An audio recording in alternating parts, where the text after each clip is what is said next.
From the very first moment, Luna Abyss pulls you into something that feels haunting, eerie, isolated, and beautifully unsettling. The graphics alone are jaw-dropping. Everything looks sharp, detailed, and incredibly atmospheric, and the gameplay runs perfectly smooth with zero performance issues. After playing so many rough demos that look like they barely hold together, jumping into something this polished felt like stepping into another generation entirely. Visually, the world is stunning. Cold metallic facilities stretch endlessly into dark voids. Massive abyssal chambers open up beneath you, and tight, suffocating tunnels twist deeper into unknown depths. Glowing lights flicker against steel walls, cryptic messages are scrawled everywhere, and the entire environment feels alive in a strange, mechanical way. The closest comparison I can think of is the scene in The Matrix where Neo first wakes up, that cold, futuristic nightmare of endless machines and metal. That same vibe is here in full force. The game opens with you waking up from what looks like some kind of coffin or containment pod. Who you are, what you are, and why you're here are all completely unknown. In fact, early on the protagonist even asks the disembodied voice guiding her, "Where's my body?" That line alone sets the tone perfectly.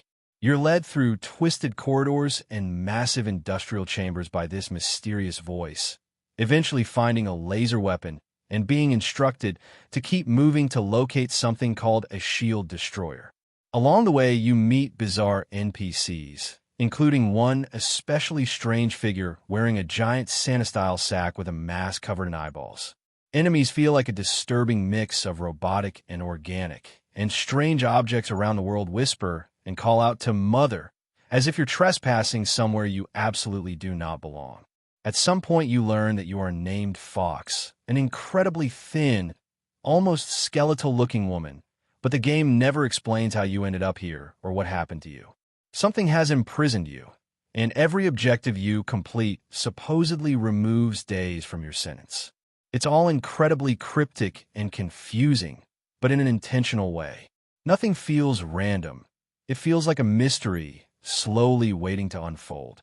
The demo builds toward a finale where you enter a massive, towering chamber and come face to face with a gigantic floating eyeball.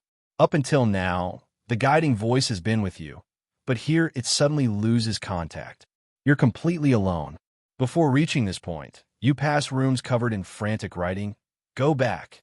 Don't come here." Warnings that you, of course, ignore. As you approach the eye, your screen begins to distort like an old broken VHS tape. An entity sits before it, silent and ominous. Maybe this is Mother. Maybe it's something worse. None of it fully makes sense, and then the demo ends right there, leaving you with more questions than answers. And honestly, I love that. Gameplay-wise, the experience is just as impressive as the presentation. Combat feels tight and responsive. You have two weapons to fend off robotic and bio-infused enemies, dodging attacks, locking onto targets, and moving fluidly through encounters. Floating orbs fire electric rings at you.